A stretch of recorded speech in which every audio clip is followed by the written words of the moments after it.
Hi, in this video we'll discuss a representation of digital images in PIL and NumPy, which are two common libraries for image processing in Python. So our learning goals are to understand tensors as multidimensional arrays that we use to represent images, and to gain familiarity with the format of the Python image library images and the NumPy arrays that we use to manipulate images and visualize them with matplotlib. Even though we'll be doing most of the work on the course on PyTorch, it is important to understand the role of both PIL and NumPy as auxiliary libraries for image processing.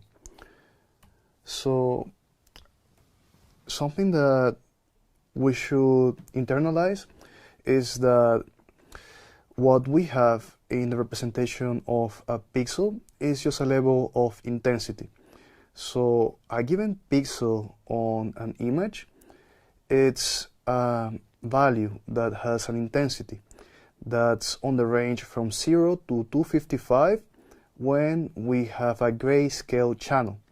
0 is used to represent pure black for a pixel on these grayscale levels.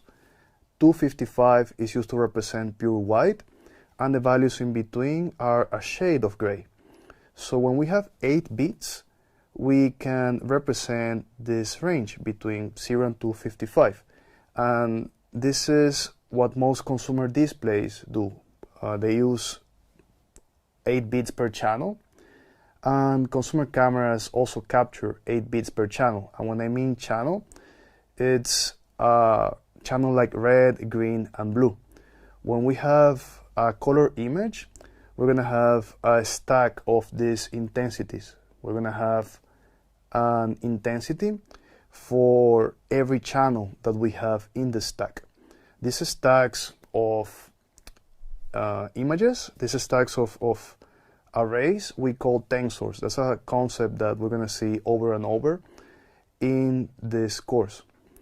So this unsigned integer 8 is something that we get when we acquire an image using the storage from disk. When we acquire an image from the JPEG files that are so popular, or from a PNG file that it's also quite popular, you will acquire the image in an intensity between 0 and 255 for every channel that you have, and this is going to be stored in an unsigned integer 8 type because of its efficiency. So when we look at a grayscale image on a screen, we see a familiar shape. In this case, we see the digit 3. However, the computer does not see the digit the same way. Instead, it stores and processes the image as a matrix. So it has no idea about its semantics. It has no understanding of what's the purpose of this set of pixels together. And it is our task as computer vision practitioners to assign meaning and semantics to these stacks of pixels, to teach the computer somehow to learn to recognize patterns, identify objects, and make sense of what appears in these matrices. So here we see an RGB image, and we're describing it as a tensor, a stack of matrices, as I described before. Notice the contrast between our human perception of the satellite image and the computer representation. So this is a beautiful image of this coast, but for the computer it's just a stack of matrices. And if we zoom in this little red area that we have, you will see that we have a stack of 3 matrices, each one of 4 times 4 pixels. Each one has an intensity, and they represent the red, green, and blue channels. So this is something that mimics the biology of what we have in the cone cells in our retinas. We have 3 different types of cone cells. We have short cone cells that detect the blue color. We have medium cone cells that detect green. And then we have long cone cells that detect red. The RGB model mimics this biology. In the digital representation, each channel matches the cone sensitivity, and this is combined to mimic the human color perception. However, human eyes see more colors, and the displays cannot really show the full vision range. The RGB model simplifies the biological complexity that is inherent in our retinas, but it works good enough for most practical purposes. So this slide demonstrates a few basic operations using the Python image library, which is a common tool for opening, inspecting, converting, and saving images in Python. When working with Python and PyTorch, we will commonly use it to open files stored in a JPEG or PNG format. You see here image.open with the path to the image loads an image from your file system.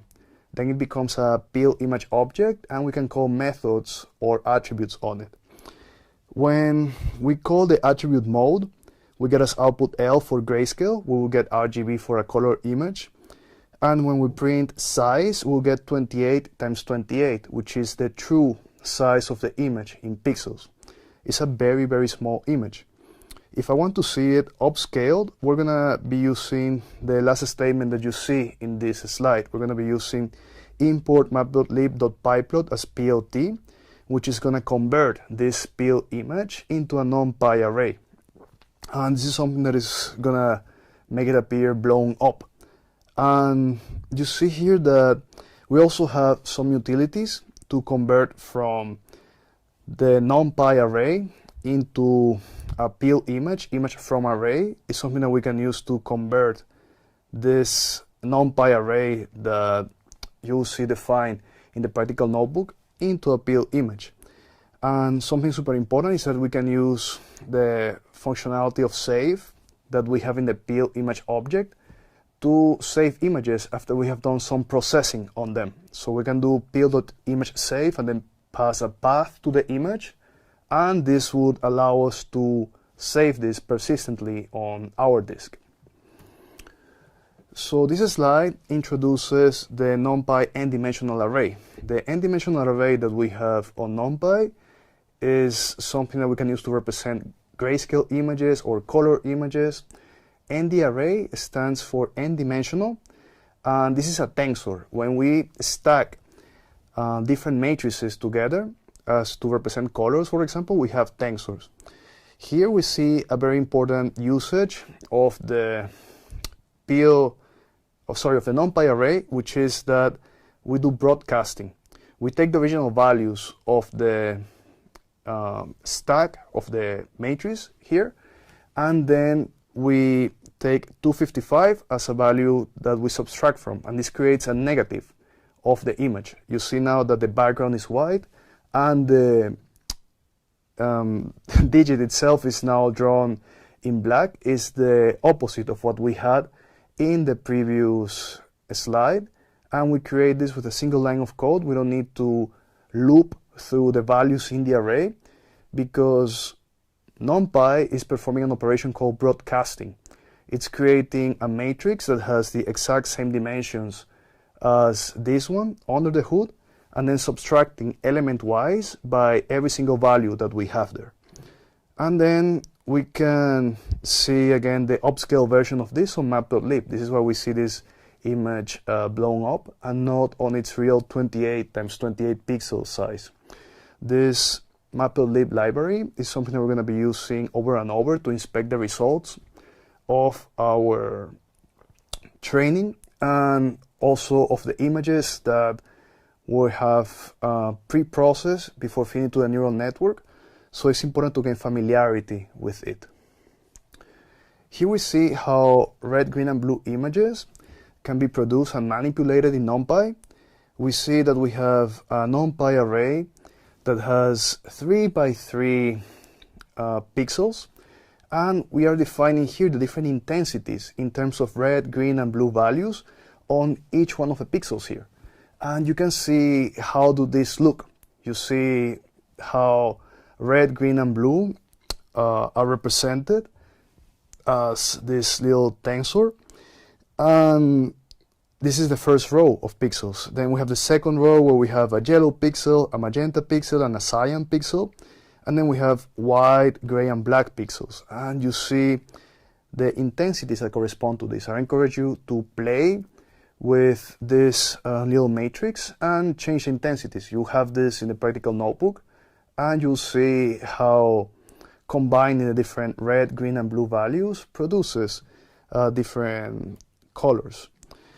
And something that is worth looking into and internalizing is how the indexing works in NumPy. We're going to be indexing the values of the array starting on 0 and ending on something that is the length of the dimension minus 1. So if the dimension has 3 elements, the top element that we're going to use to access the content of the array is going to be 2.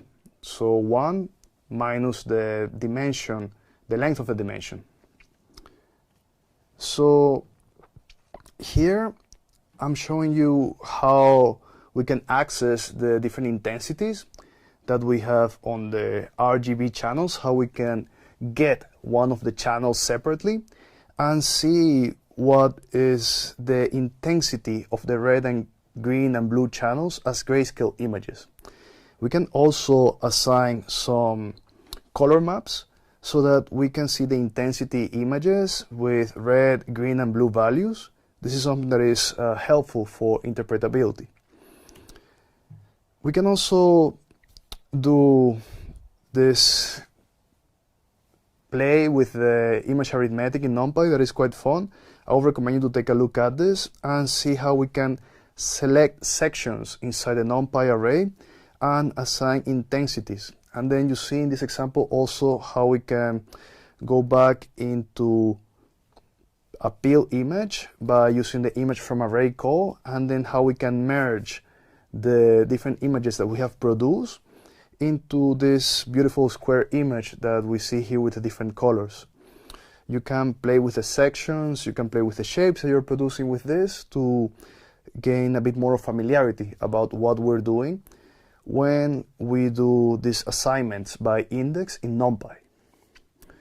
So the last thing that we're going to discuss is the format that we use for NumPy arrays and PIL images to index the channels. So in NumPy we have the dimensions of the tensors specified first with height, then with width, and then with number of channels. And this is something that is different in PIL image tensors. In PIL image tensors, first you have the width, then you have the height, and then you have the attribute mode, which is going to be L for grayscale and RGB for color images. This is something that is good to keep in mind because it's a very common gotcha. So in the next session, we're going to see a bit more of PyTorch and the interplay between NumPy, PIL, and PyTorch, keeping in mind these different standards for height, width, channels, and width, height, and mode. This is important to keep in mind.